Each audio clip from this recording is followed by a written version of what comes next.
ನಮ್ಮ ಶಾಲೆಯ ರಜೆಯೊಂದಿಗೆ ನಾನು ಮತ್ತೆ ನಿಮ್ಮೊಂದಿಗೆ. ನಮಸ್ಕಾರ ಗೆಳೆಯರೇ, mediaspeech.comಗೆ ಸ್ವಾಗತ ಸುಸ್ವಾಗತ. ನಾನು ನಿಮ್ಮ ಪ್ರೀತಿಯ ಪ್ರಜ್ವಲ್ ಮೆಂಕಿ. ಸ್ನೇಹಿತರೆ, ಇವತ್ತಿನ ಹೊಸ ಟಾಪಿಕ್ ಏನ್ ಗೊತ್ತಾ? ನಿದ್ದೆ. ನಮ್ಗೆ ನಿದ್ದೆ ಅಂದ ಕೂಡಲೇ ನಮಗೆ ಫಸ್ಟ್ ಕ್ವಶನ್ ಮೈಂಡ್ ನಲ್ಲಿ ಬರೋದು ಏನ್ ಗೊತ್ತಾ? ನಾವು ಎಷ್ಟು ಗಂಟೆ ನಿದ್ದೆ ಮಾಡ್ಬೇಕಪ್ಪ ಅಂತ. 4 ಗಂಟೆನಾ? 5 ಗಂಟೆನಾ? ಕಮ್ಮಿ ನಿದ್ದೆ ಮಾಡಿದ್ರೆ ಏನಾಗತ್ತೆ ಮತ್ತು ಜಾಸ್ತಿ ನಿದ್ದೆ ಮಾಡಿದ್ರೆ ಏನಾಗತ್ತೆ, ಇದನ್ನ ಮತ್ತು ನಾವು ನಿದ್ದೆಯ ವಿವಿಧ ಹಂತಗಳನ್ನ ಈ ವಿಡಿಯೋದಲ್ಲಿ ನಾವು ನೋಡ್ಕೊತಾ ಹೋಗೋಣ ಗೆಳೆಯರೆ. ನಾವು ಪ್ರತಿ ಬಾರಿ ನಿದ್ದೆ ಮಾಡಿದಾಗ ನಾವು ನಿದ್ದೆಯ ವಿವಿಧ ಹಂತಗಳಿಗೆ ಹೋಗಿ ಬರ್ತೀವಿ ಗೆಳೆಯರೆ.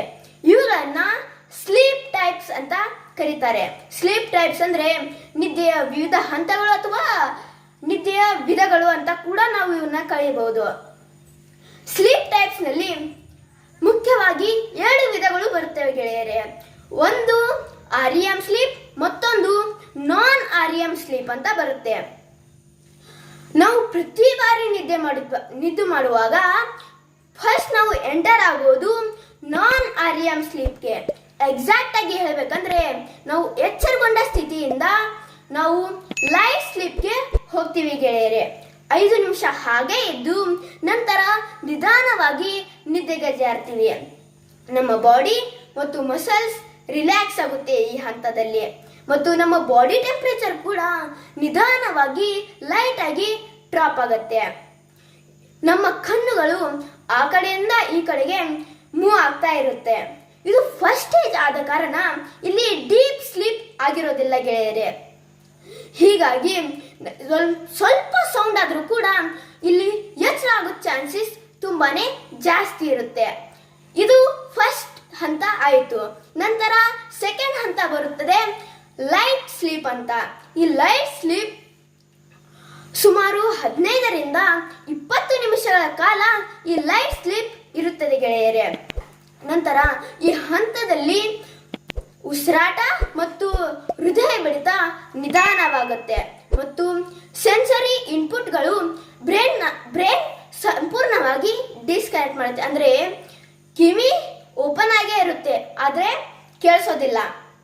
ಕಣ್ಣೊಂದು ಸ್ವಲ್ಪ ಓಪನ್ ಆಗಿದ್ರು ಬ್ರೇನ್ಗೆ ಸಿಗ್ನಲ್ ಹೋಗಲ್ಲ ಗೆಳೆಯರೆ.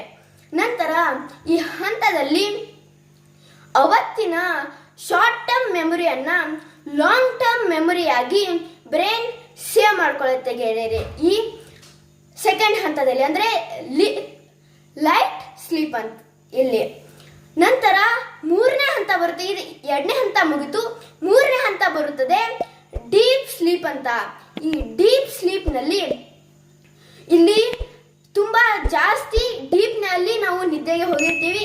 ಹೀಗಾಗಿ ಇಲ್ಲಿ ಎಚ್ಚರಗೊಳ್ಳೋ ಚಾನ್ಸಸ್ ತುಂಬಾನೇ ಕಮ್ಮಿ ಇರುತ್ತೆ ಗೆಳೆಯರೆ. ಈ ಹಂತದಲ್ಲಿ ಹಾರ್ಟ್ ರೇಟ್ ಮತ್ತು ಬ್ಲಡ್ ಪ್ರೆಷರ್ ನಿಧಾನವಾಗುತ್ತೆ. ನಂತರ ಈ ಹಂತದಲ್ಲಿ ರೋಗ ನಿರೋಧಕ ವ್ಯವಸ್ಥೆ ಅಂದ್ರೆ ನಮ್ಮ ಇಮ್ಯೂನ್ ಸಿಸ್ಟಮ್ ಇನ್ಫೆಕ್ಷನ್ ವಿರುದ್ಧ ಹೋರಾಡುತ್ತೆ ಗೆಳೆಯರೆ. ಇವು 3 ಹಂತಗಳು ನಾನ್ REM ಸ್ಲೀಪ್ ನಿಂದ ಬಂದಿರೋದು. ನಂತರ ಈ ನಾನ್ REM ಸ್ಲೀಪ್ ಆದ್ಮೇಲೆ ಬರುತ್ತದೆ REM ಸ್ಲೀಪ್ ಅಂತ. REM ಅಂದ್ರೆ ರ್ಯಾಪಿಡ್ ಐ ಮೂವ್ಮೆಂಟ್ ಸ್ಲೀಪ್. ಈ ರ್ಯಾಪಿಡ್ ಐ ಮೂವ್ಮೆಂಟ್ ಸ್ಲೀಪ್ ನಲ್ಲಿ ನಮ್ಮ ಕಣ್ಣುಗಳು ರೆಪ್ಪೆಗಳಲ್ಲೇ ತೆಳಗೆ ಏನೋ ಒಂಥರ ಮಾನ್ಸ್ಟರ್ ಫೀಲ್ ಬರೋ ತರ ಮೂವ್ ಆಗ್ತಾ ಇರುತ್ತೆ ಗೆಳೆಯರೆ. ಈ REM ಸ್ಲೀಪ್ ಹಂತದಲ್ಲಿ ನಮಗೆ ಕನಸುಗಳು ಬೀಳುತ್ತೆ ಗೆಳೆಯರೆ. ಡೀಪ್ ಸ್ಲೀಪ್ಗಿಂತ REM ಸ್ಲೀಪ್ ನಲ್ಲಿ ನಮ್ಮ ಬ್ರೈನ್ಗೆ ರಿಕವರಿ ಮತ್ತು ರಿಸ್ಟೋರ್ ಜಾಸ್ತಿ ಆಗುತ್ತೆ ಗೆಳೆಯರೆ. ಮತ್ತು ಕೆಲವು ರಿಸರ್ಚ್ಗಳ ಪ್ರಕಾರ ಈ REM ಸ್ಲೀಪ್ ನಾವು ಮಾಡೋದರಿಂದ ನಮ್ಮ ಮೆಮೊರಿ ಅಬಿಲಿಟಿ ಮತ್ತು ಪ್ರಾಬ್ಲಮ್ ಸಾಲ್ವಿಂಗ್ ಅಬಿಲಿಟಿ ಕೂಡ ನಮ್ಮದು ಇನ್ಕ್ರೀಸ್ ಆಗಿದೆ, ಅಂದ್ರೆ ಇಂಪ್ರೂವ್ ಆಗಿದೆ ಅಂತ ಅರ್ಥ. ನಾವೊಂದು ಸ್ವಲ್ಪ ಎಷ್ಟು ವಯಸ್ಸಿನವರು ಎಷ್ಟು ಗಂಟೆಗಳ ಕಾಲ ನಿದ್ದೆ ಮಾಡಬೇಕು ಅಂತ ಒಂದು ಸ್ವಲ್ಪ ಲಿಸ್ಟ್ ನೋಡ್ಕೊಂಡು ಬಂದ್ಬಿಡೋಣ ಗೆಳೆಯರೆ. 7ರಿಂದ 10 ವರ್ಷದ ಮಕ್ಕಳು 10ರಿಂದ 11 ಗಂಟೆಗಳ ಕಾಲ ನಿದ್ದೆ ಮಾಡ್ತಾರೆ. ನಂತರ 13ನೇ ವಯಸ್ಸಿನಿಂದ 18 ವಯಸ್ಸಿನವರು 8ರಿಂದ 10 ಗಂಟೆಗಳ ಕಾಲ ನಿದ್ದೆ ಮಾಡ್ತಾರೆ. ಮತ್ತು 18ರಿಂದ 18ಕ್ಕಿಂತ ಮೇಲಿನವರು 7 ಗಂಟೆ ನಿದ್ದೆ ಮಾಡಬೇಕು. ಹೀಗಾಗಿ ಎಲ್ಲರೂ 7ರಿಂದ 8 ಗಂಟೆ ಇನ್ಕರಪ್ಟೆಡ್ ನಿದ್ದೆ ಮಾಡಿ, ಅಂದ್ರೆ ಅಡೆತಡೆಗಳಿಲ್ಲದ ನಿದ್ದೆ ಅಂತ. ಈ ಅಡೆತಡೆಗಳಿಲ್ಲದ ನಿದ್ದೆ ಮಾಡೋದ್ರಿಂದ ನಮ್ಮ ಆರೋಗ್ಯ ಒಳ್ಳೆಯದಾಗಿರುತ್ತೆ. ಧನ್ಯವಾದಗಳು. ಮುಂದಿನ ವಿಡಿಯೋದಲ್ಲಿ ನಾನು ಮತ್ತೊಂದು ಹೊಸ ವಿಷಯದೊಂದಿಗೆ ಮತ್ತೆ ಬರ್ತೀನಿ. ಅಲ್ಲಿವರೆಗೆ ನಮಸ್ಕಾರ. ಜೈ ಹಿಂದ್.